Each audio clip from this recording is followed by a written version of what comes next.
The numbers of people that have come to Eden and to Heligan have been really very moving in many ways. I suppose they're an endorsement of the gangs that have built them's taste or their feeling for stewardship. And they're very different audiences.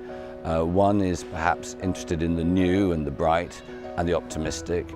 And with Heligan, it is the more reflective, spiritual quality of those extraordinary gardens, perhaps influenced by the sadness caused by the demise of the gardens during the First World War.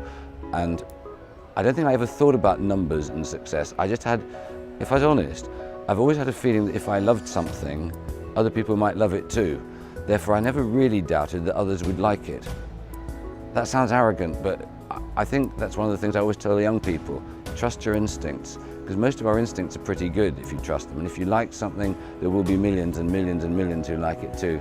I'm not sure whether I can honestly come up with the idea when I first thought of Eden, but the story I tell is of being at the Innis Downs roundabout with a sunset and seeing Goon Barrow in the distance go kind of reddish ochre colour as the sun was setting, and dreaming of ziggurats and Arthur Conan Doyle's Lost Worlds and putting the whole thing together, and it seemed rather easy, and after that I didn't know why I hadn't thought of it before.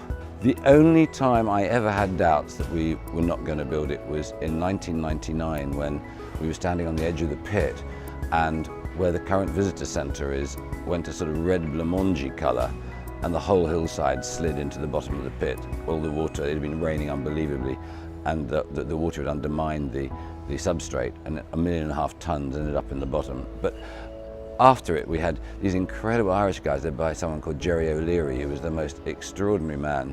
And he said, "Do you trust me?" And I said, "I've got to."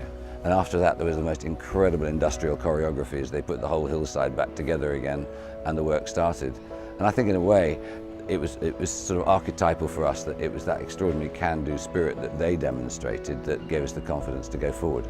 I think the most challenging thing was we had no money, and the most rewarding thing was that John Nelson, my partner in it, was the most gifted builder I've ever come across. And the adventures, the famous 5-type adventures of finding cobbles on Port Holland Beach and going to auctions and buying old timber and stuff to put the place together was just a complete delight. It was as if I was going back to my childhood. When people say, "What's the secret to your success?" it's a tremendous invitation to be struck by lightning at your hubris. I think the secret to my success is I've always been very lucky in the people I've had by my side. I have little talent except for finding people who have it, and that's one of my great pleasures. Cornwall to me is everything. I came here in 1987. My family all went to the local schools, and I just love this place because it's not soft. It's as if you're here by invitation and you have to keep working and keep striving. I also think, although it takes a long time to fit in Cornwall, that if you have a kind of democratic spirit and respect, it starts to work. And I think it's a most incredible place. Since I've been in Cornwall, the sense that it's a place where people come to make a career rather than to end one has been perhaps one of the most exciting things of all. So no, it means a lot to me. I hope to be carried out of here in my boots.